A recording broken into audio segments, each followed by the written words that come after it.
Hello students, in this module we are going to do the revision of the poem The Patriot by Robert Browning.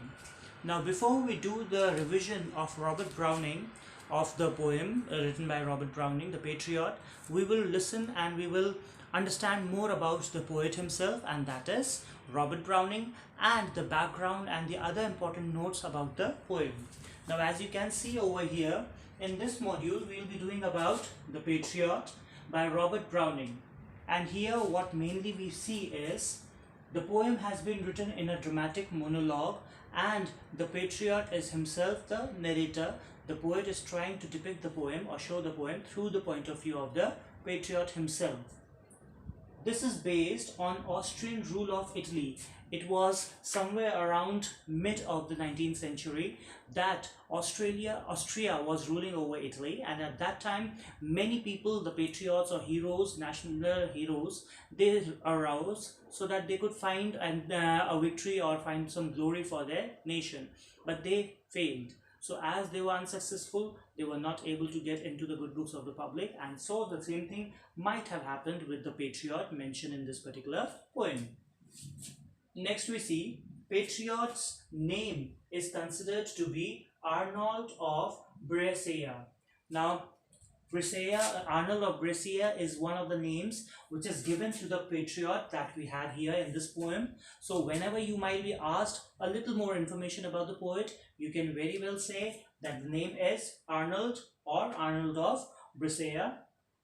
And the important theme of the story of this particular incident of the patriot's description in the poem is patriots.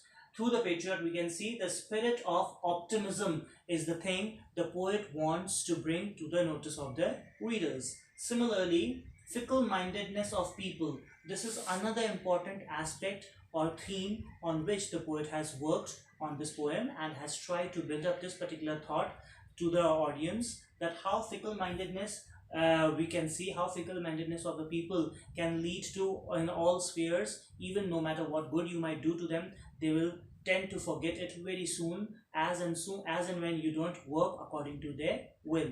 So that is some of the important things that we'll be doing in this particular module. Now here, first of all, we will see Robert Browning is considered to be the precursor of modern English poetry. He was born in 1812 and he passed away in 1889.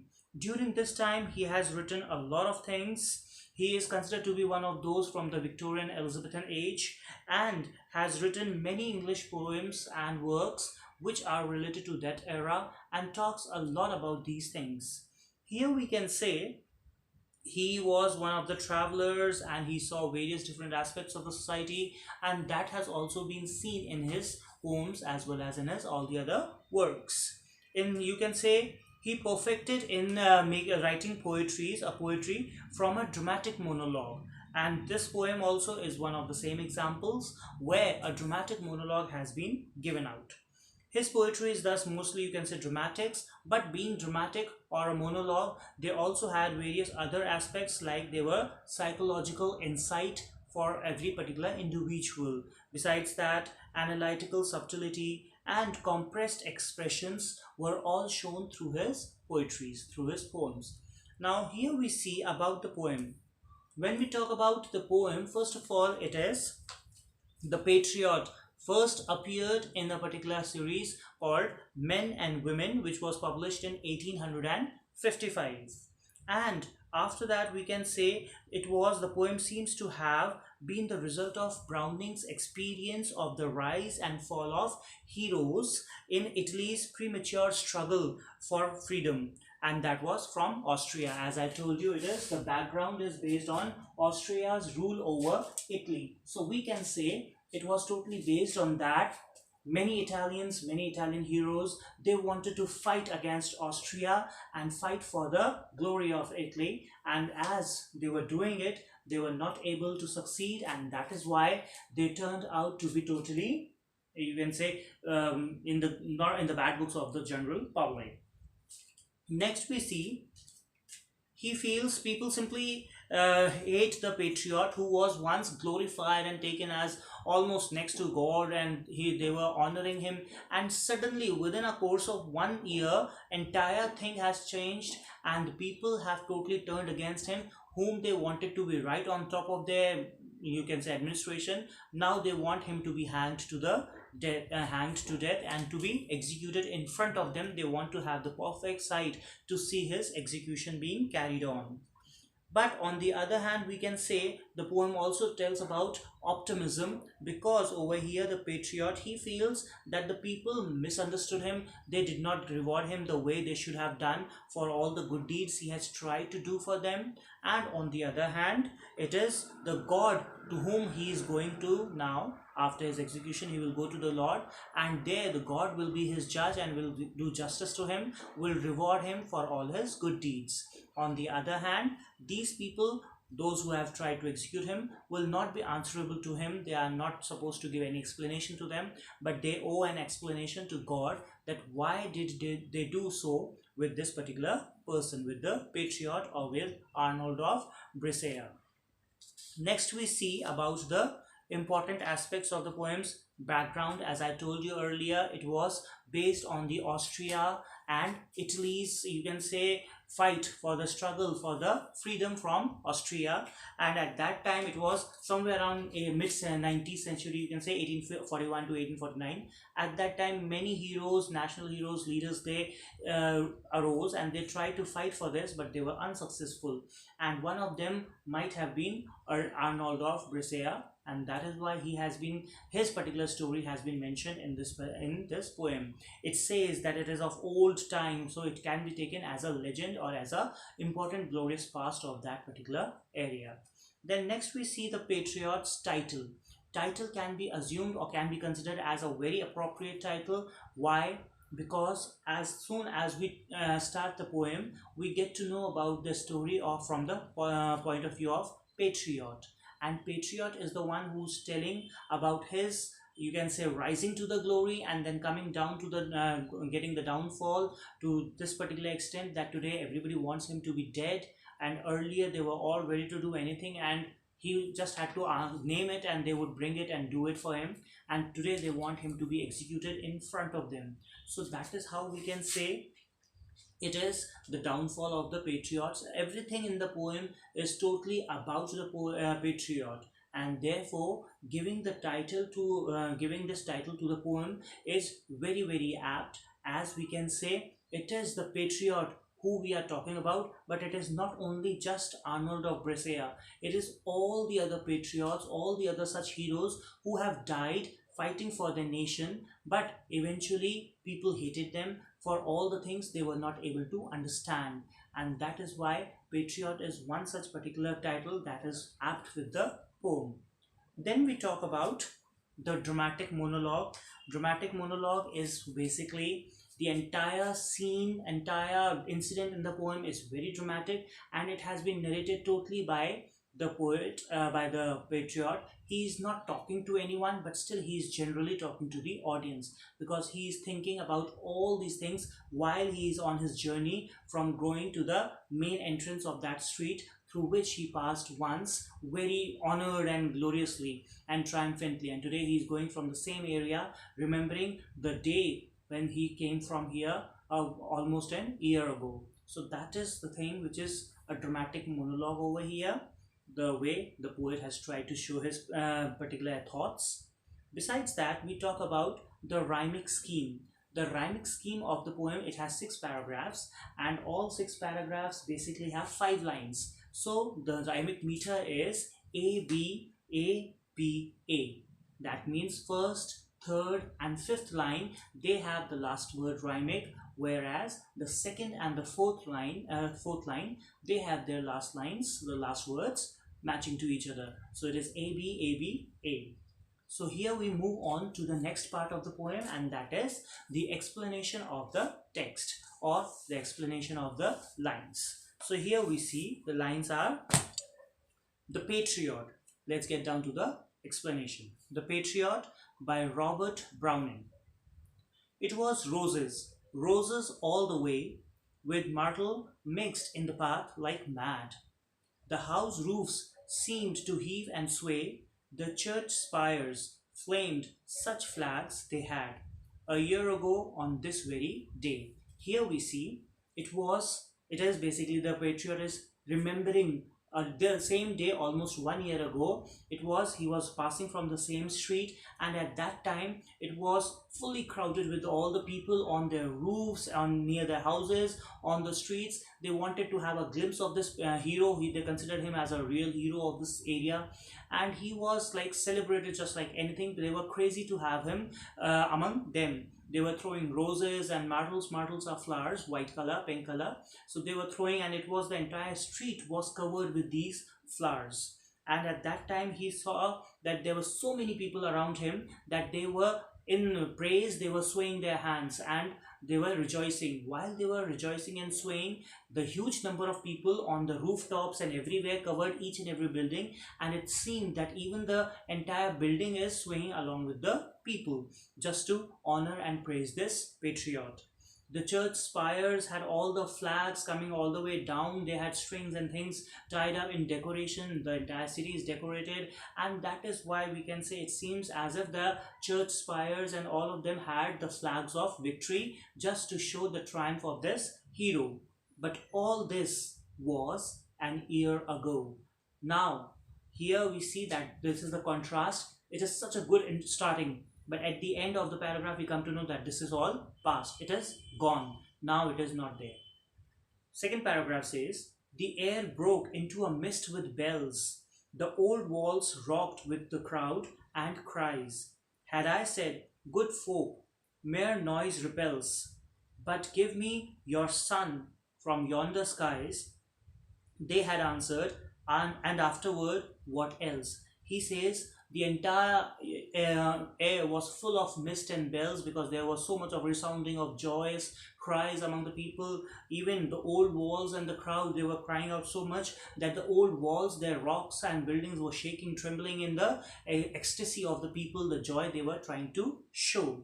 And here he says, at that time, if I would have said something, the noise ripples, everybody would have shouted for listening to him. And if he had asked that I want you to bring me the sun from the sky, they would have just agreed for that also, even for the most impossible thing, and they would have just answered, what else do you want after that? Here it is also you can say a reference of Icarus, a mythological creature who had wings, and he decided to fly towards the sky, but towards the sun. And when it went almost close to the sun, its wings got burned, and because of that its wings destroyed. And so because he had lost his wings, he fell down almost to the earth in a sea, and he died at once. So his, you can say, over enthusiasm led him to his death. The same thing happened over here in the third paragraph. We see how Icarus is very much similar to Arnold of Brescia or the Patriot, how they have the same endings, and how they both were over enthusiastic, and because of that it led to their downfall, or you can say ultimately to their death. Alack, it was I who leaped at the sun to give it my loving friends to keep. Not man could do, have I left undone, and you see my harvest, what I reap, this very day, now a year is run. Alack means over here, alas. Alas, very sadly, I knew when I had asked for them to do something impossible, it is not only asking them to bring the sun, it is something to give or something to do impossible or very difficult for them or for him, for the nation. It can be even related to the war and the nationalism at that time. So over here he says, I knew nobody will be able to do it if I had not done it, and therefore instead of asking people to do it, I leapt and I started doing the thing. I jumped for the sun and I brought it for them.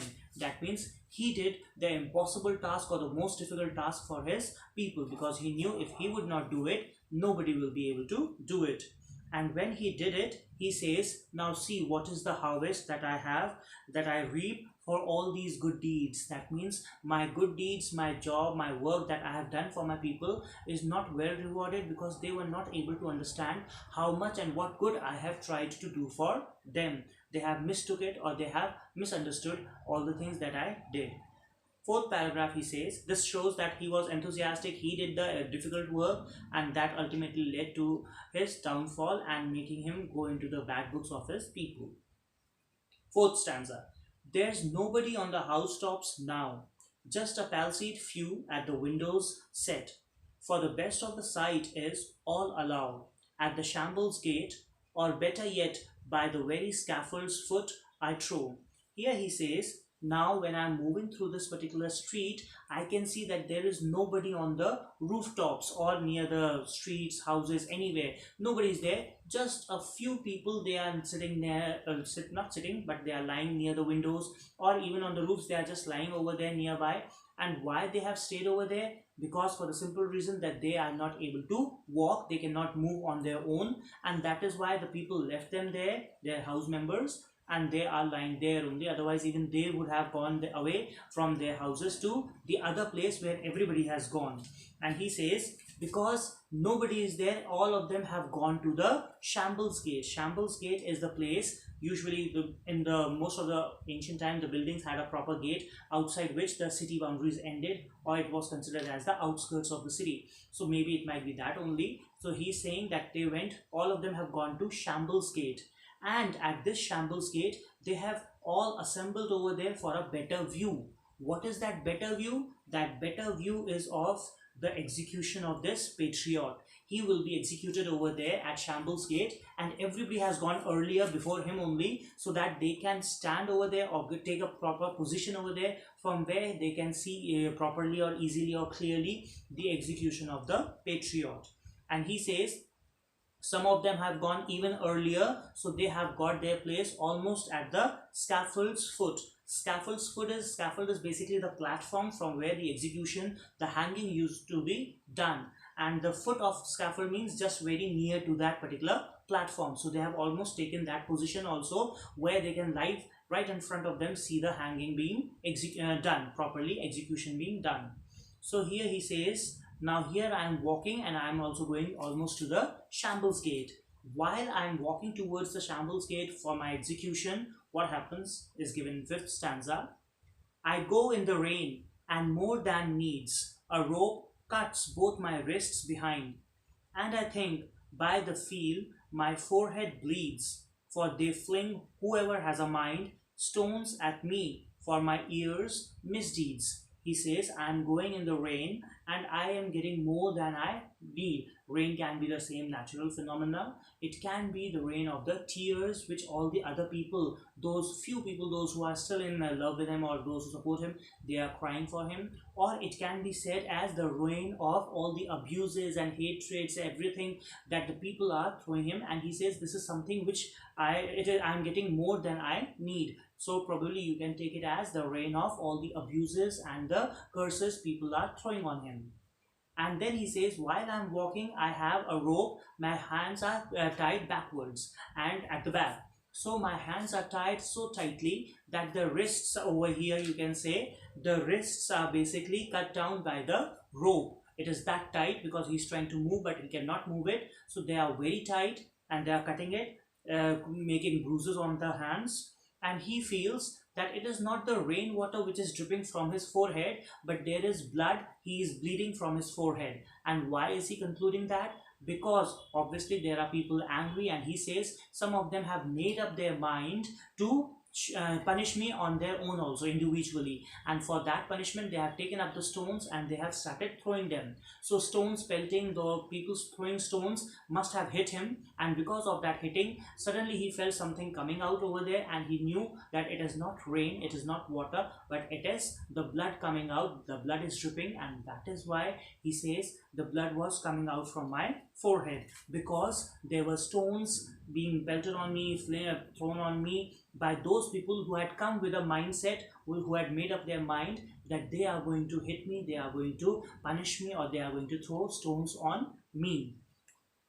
And that is for my ears misdeed. Last year, from this particular, the day I came as glorious triumphant victor, from then till now, whatever has happened in this 1 year, it is like a punishment for all those deeds which according to the people are misdeeds. Lastly, we see in the sixth para, thus I entered and thus I go, in triumphs People have dropped down dead, paid by the world, what dost thou owe me? God might question, now instead, 'tis God shall repay, I am safer so. He says, and so I entered in this particular place gloriously, victoriously, honored, and today I go. Still, I don't have people around me to cheer me up, but there are so many people who are there who have come to see me being executed. So, the way this is how I entered, and this is how I am leaving. But I would say there are many people who have gone to the very higher positions and they had seen their downfalls, and so be it be with my particular me also with me also the downfall is just like any other. You can say the legends have been there, so I am just one of them. He says these people have done something wrong, they did not understand me. I am not going to ask them any explanation or answer. They don't owe me, they owe these explanations and answers to the God. Now I am going to God and I am in safer hands, because I know God is going to judge me, and He is going to judge me fairly and give proper justice for my deeds. Whereas He Himself will question these people why they did what they are doing with me, and what was the reason that they did all these things. So they owe an explanation to the God. And that is how the poem comes to an end. So here we see that although the patriot is about to die, but still he has not lost hope, and he is still full of spirit of optimism, because he knows God will give him justice. And the people, those who were crazy for having a glimpse of him, today are throwing stones on him, shows the fickle-mindedness of the people. So with this we come to the end of the module. Thank you.